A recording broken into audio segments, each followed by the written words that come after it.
तो hello everyone, welcome back to my channel. तो आज की इस वीडियो में मैं थैनोस का ब्लर बैकग्राउंड बताऊंगा आपको कि कैसे ब्लर बैकग्राउंड बना सकते हो। बहुत इजीली बना सकते हो और कैसे शेड करना है, कैसे डार्क एरिया बनाना है, सब बताऊंगा मैं। वैसे वीडियो थोड़ा लंबा हो सकता है, 4 मिनट 5 मिनट तक के लिए, तो थोड़ा सा मैनेज कर लेना। आपको अगर समझना है तो आप थोड़ा सा मैनेज कर ही लोगे, क्योंकि इसमें मैं अच्छे से एक्सप्लेन करूँगा कि कैसे मैं बनाया हूँ अपने ब्लर बैकग्राउंड को। तो लेट्स स्टार्ट। तो गाइस आ गए हम लोग अपने डेस्क पे। तो सबसे पहले आपको क्या करना है, इसमें प्राइमरी शेड देना है। प्राइमरी शेड में मतलब कि जैसे फर्स्ट लेयर होता है, आप लोग फर्स्ट लेयर बोलते होंगे, मैं इसको प्राइमरी शेड बोलता हूँ। तो ये इसलिए देते हैं ना क्योंकि अगर आप दोबारा इस पर डार्क एरिया के लिए अगर आप कोई पेंसिल चलाओगे तो बहुत अच्छे से चल जाएगा। आपको पैचेस नहीं देखने को मिलेगा, आपको कहीं पे वो रफनेस देखने को नहीं मिलेगा, इसमें सिर्फ स्मूथनेस दिखेगा। तो सबसे पहले इसीलिए इसको दिया जाता है, और बहुत लोग इसको स्किप करते थे जिसकी वजह से उनका ड्राइंग थोड़ा सा ख़राब लगता है। तो इसको देना ज़रूरी है। और फिर दोबारा आपको क्या करना है कि आपको जो इसमें जो शेप है ना, उसको शेप को ऑब्जर्व करके इसमें आपको बनाना है, और फिर डार्क टू लाइट उसको कर देना है। मतलब कि आप डार्क जहाँ शेप है उतना डार्क बनाना चाहिए और उसको हल्का हल्का लाइट कर देना आगे जा सके, जिससे क्या होता है कि वो एक फिक्स शेप नहीं दिखता है, आपको लगता है कि वो ब्लर है।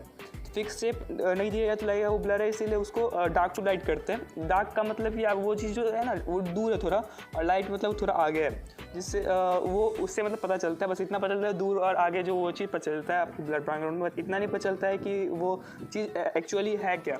तो ये चीज़ करना है। उसके बाद आपको पूरा ये प्रोसेस दिखाऊंगा नहीं, आगे तक मैं इसको बना लूँगा, क्योंकि इतना मैं आपको पता चल गया है तो इतना थोड़ा टाइम लग जाएगा, इसीलिए इतना कर दिया।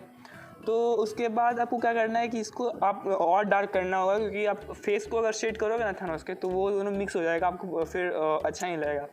तो और डार्क करने के लिए आपको चारकोल पाउडर लेना है, और चारकोल पाउडर को लेके उसको और जहाँ डार्क है पोर्शन है उसमें और अप्लाई करना है, जिससे आपका और डार्क हो जाएगा और ज़्यादा उभर के आएगा। जो ड्राइंग का बैकग्राउंड है वो ज़्यादा उभर के आएगा। और डार्क इजीलिए करते हैं ना क्योंकि बैकग्राउंड जो पीछे की तरफ होता है, तो पीछे की तरफ ज़्यादा डार्क अच्छा लगता है। अगर आप देखोगे किसी ड्राइंग को और बैकग्राउंड है उस पर, तो अगर वो डार्क बैकग्राउंड है तो ज़्यादा अच्छा लगता है। लाइट बैकग्राउंड है तो उतना मतलब कि अच्छा नहीं लगता है, रियलिस्टिक नहीं लगता है। तो ये चीज़ ऑब्जर्व करिएगा आप लोग। और दूसरी बात कि इतना करने के बाद आपको क्या करना है कि देखिए, जो लेफ़्ट साइड में वो ज़्यादा डार्क है और जो राइट साइड में वो थोड़ा मीडियम है।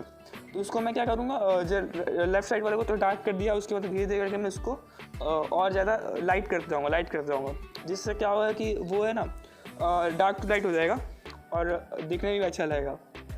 अब देखिए, मैं रेफरेंस इमेज जो है उससे ऑब्जर्व कर रहा हूँ धीरे धीरे, और पता कर रहा हूँ कैसे क्या है, उस सबको मैं इरेज करके अच्छे से बना रहा हूँ।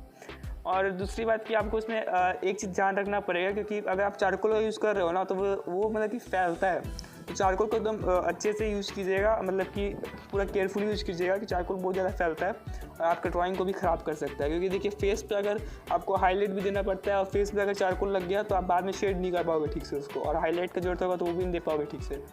तो ये चीज़ बहुत ज़्यादा ज़रूरी होता है इस चारकोल पेंसिल में, चारकोल पाउडर में, सॉरी। तो अब मैं क्या कर रहा हूँ कि देखिए, अब जो राइट वाले पोर्शन में वहाँ पे जो वाइट है, जहाँ पे वाइट पूरा वाइट है, उसको मैं छोड़ दे रहा हूँ। उसके बाद मैं आपको बताऊँगा उसको कैसे करना है। जैसे कि लाइट, जैसे लग रहा है कि लाइट आ रहा है, वैसे आपको कैसे बनाना है। तो आपको पहले जो उतने पार्ट को छोड़ देना है, उसके बाद धीरे धीरे जितना भी पार्ट है उसको ऑब्जर्व करके आपको पूरा शेड कर देना है। सबसे पहले आपको प्राइमरी शेड देना जरूरी है। आज जब तक प्राइमरी शेड नहीं दोगे तब तक आपका जो बैकग्राउंड है वो स्मूथ इफेक्ट नहीं देगा, और स्मूथ इफेक्ट नहीं देगा तो आपका ड्राइंग अच्छा नहीं लगेगा, पूरा ड्राइंग आपका अच्छा नहीं लगेगा। आप कितना भी अच्छा थैनोस का फेस शेड कर लो या फिर कुछ भी शेड कर लो, जब तक बैकग्राउंड आपका अच्छा नहीं दिखेगा तब तक वो पूरा ड्राइंग अच्छा नहीं दिखेगा। और बैकग्राउंड ही आपके ड्राइंग को अच्छा बनाता भी है। अगर आपका पूरा फेस अगर अच्छा नहीं बनाया हो तो आपको बैकग्राउंड अगर अच्छा लग रहा है तो दूर से कोई देखेगा तो बहुत सही ड्राइंग लगेगा।